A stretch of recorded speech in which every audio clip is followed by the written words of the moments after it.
Yeah, buddy, it's about to get spicy and dicey right now.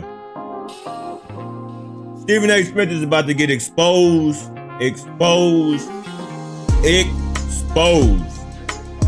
Now, these two individuals have been going back and forth for a couple of days, right? If you don't know the history, go do your research. Well, matter of fact, he's going to explain it to you. So, salute to Marcellus Wiley.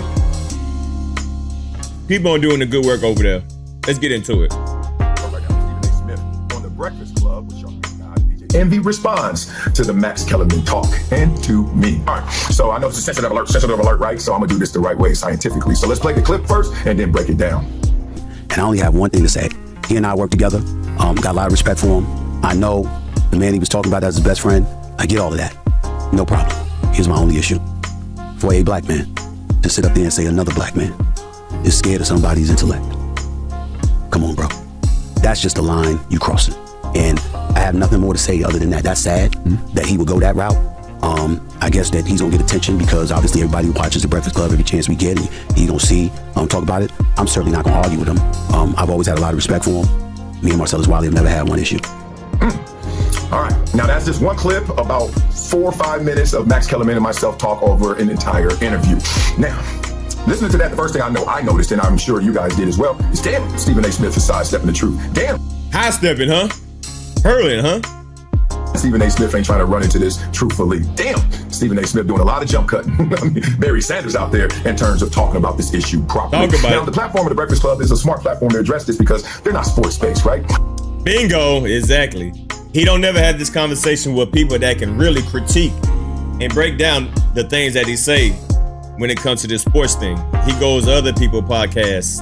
I'm not even sure if they've seen the entire interview or the entire clip that I put out and all the issues about it, because I would never ever come at Stephen A. Smith the way he's trying to now respond to it with the straw man argument. Okay, so all that jump cutting aside, I want to start off with the positive. The one thing he said in there, and it's actually true, I've never ever had a problem with Stephen A. Smith. Now, what he doesn't know is I still don't have a problem with Stephen A. Smith, but I do have one issue, and that one issue is this: if you addressed it truthfully, it will go away, but you haven't, right?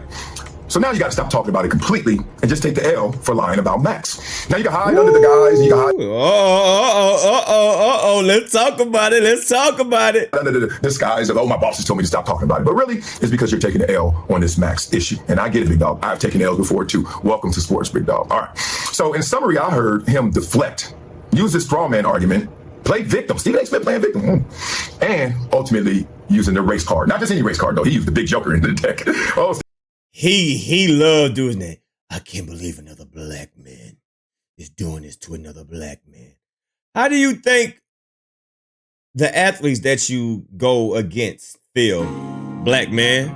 You know those professional athletes that you always dog and talk stuff about? Yeah, they black as well. You know that, right, black man?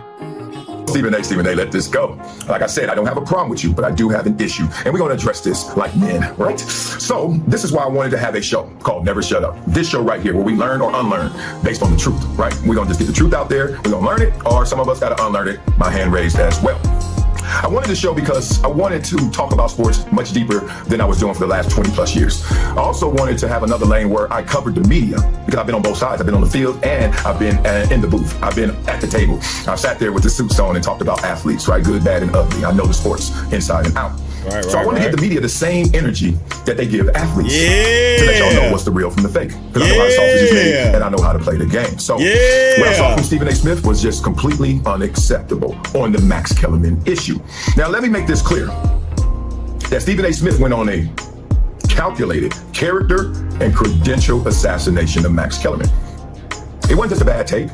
It wasn't just his first take, pun intended. He kept going, he kept doing it, and he kept lying, and the story kept changing. Now I wonder why. Now I addressed why in my previous video, and I'm not trying to go beat for beat, tit for tat for him with him. But I wonder why. And more importantly, now I wonder why your bosses, you say, don't want you to talk about it anymore. We've been talking about it for years. Why now? I think the now is because even they are witnessing the BS, and they're like, the BS has got to stop. Okay. Now, I only made that video for Max Kellerman because you kept lying, and then you try to punk him out, especially when he's not even at ESPN anymore. He's not even on the network anymore. And you still had the audacity to go on Joe Budden's podcast and flex on him. I remember that. Yeah, he basically went on Joe Budden's platform and said, I don't like him. I ain't like him as an individual, and I wanted to get him fired. Me and him, I just didn't like him. Basically, he said that he didn't like him, so he got him up out of there. Just tell your side, but make up a side, make up a story. Because it wasn't based on the ratings. It wasn't based on his credentials, because that made no sense. The ratings were still high. You guys were still number one. And he never was an athlete. And I just found out from you that he was never a journalist, even though doing public access and being a boxing aficionado and everybody from Mike Tyson on down swearing about how great he was as an analyst and as someone who could break down sports. I guess he wasn't a journalist. But you know who else wasn't a journalist? And it's funny because in this game, I followed Colin Cowherd in his footsteps to get to Sports Nation. Colin Cowherd wasn't a pure journalist. Tell me he ain't killing the game. Michelle Beadle, not a pure journalist. Tell me she ain't killing the game. Talk about it. Carissa Thompson. All the people, I can just keep going. How many people I work with that weren't pure journalists? So it was never about the credentials. Uh-oh. It was just simple. Max's presence on that show got to you, Stephen A. Smith. And it's okay because you had the power. It was your show. Just say, hey, I don't want to work with you anymore because I'm just not feeling this and you got to go. I actually did that one time with one of my co-hosts. We talked to the bosses. I told the bosses first, told my agent. We had the same agent, told him. That was it. And then go on a tour and tell everybody anything else. I just had the power, I had the leverage, and I wanted to work with someone else. That's all you had to say, dog, years ago. But nah, you know why? Like I said before, the truth is simple. That would have been too simple. That would have been true. Lies are complex. That's why you still kept talking about it. All right. So I had to make that video just because I thought you could be a little more decent than that. With your power, I didn't want your pride to get to that point where not only are you lying about something, but you're flexing with those lies. Ooh, it's about to get spicy. Boy, it's about to get spicy. Hey, man, talk that talk, man, because Stephen A. needs to be held accountable of all the BS that he's been doing for the past 13 years. Get into it. Let's get into it. And why is that important to me, right? Max Kellerman is not my best friend. First of all, that's my dog, but come on, man. That's not my best friend. I'm not taking up for Max. What I'm really trying to do is reset the decorum, reset the conversations, reset the relationship between media and athletes. Why? Because I got kids. Why? Because I'm a coach. Why? Because I know these itty bitties look up to these athletes that people like you go out there and kill at times. People like me. I'm sure I've killed some athletes before too. Hey, I'm not sitting here saying I don't have any indiscretions, but I'm also not going on a multi-year tour of character assassination or credential assassination, which you did. So let the pride go, man, and let's talk through this for real. All right? You try to minimize Max.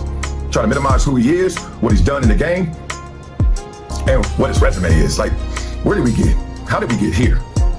Yeah, that was crazy. I don't know why he started going down his resume. For what? Hey, I think when T.O. came and T.O. said that Max is more blacker than you, I think that really got him triggered.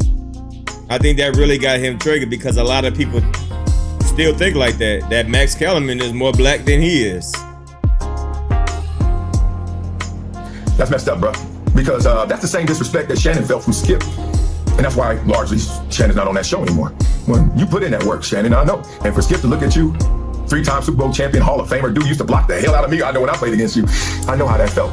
Somebody cut you that deep. Like, dog, for real? You ain't got no respect for me? And Stephen A., I couldn't let you keep doing that to Max Kellerman because that dude has earned his stripes. You got to give him his flowers, no matter how you felt about him in terms of your relationship, right? So I'm just giving you that energy, that same energy you gave to Max Kellerman and that same energy you give to countless athletes. Yeah. And that's the funniest part about your Breakfast Club interview. Yeah. For you to go up there and knowing everything that I said, I hope you were prepared to because you responded to it. So I hope you gave a prepared response. To say that I was wrong as a black man to question another black man's intellect on a public platform. Which I didn't do. I just questioned it. Woo! And you're not gonna make me have to prove a negative. See, I'm smart too. You know what I mean? You ain't gonna make me chase down something I didn't even say and then make me look worse. I'm not doing that, Stephen A. You know what I said. But I do know that you do question the intellect, the heart, the talent, the mindset, the capabilities, the health, etc. of black athletes every damn day on that show. That's what I literally just said. Yo, Stephen A. Smith, do you know the athletes that you talk about, they're black, right? Do you know 90% of the people that you dog on ESPN, they're black, right? So what the hell are you talking about? The nerve of another black man. Discouraging another black man is just That's just low, bro. That's just low. Like, shut up. Ain't nobody trying to hear none of that BS from you. Single day. And you hide behind the cover of, I'm just doing my job for the bosses. That's very rich of you to try and make what I said into something you do every single day. Woo! You know what? I'm going to end it off right there. And we're going to pick it up with another video. But this is just a warm-up right here. This is the warm-up. Because I see where he's going with this. And that's exactly what I said in the beginning. How is he going to talk about what Marcellus Wiley did to Stephen A. Smith when Stephen A. Smith, you literally do that every single day on ESPN. So we're going to do a part 2 tomorrow. If y'all new to the channel, hit that like button, hit that subscribe button. It's about to get spicy. Sheesh.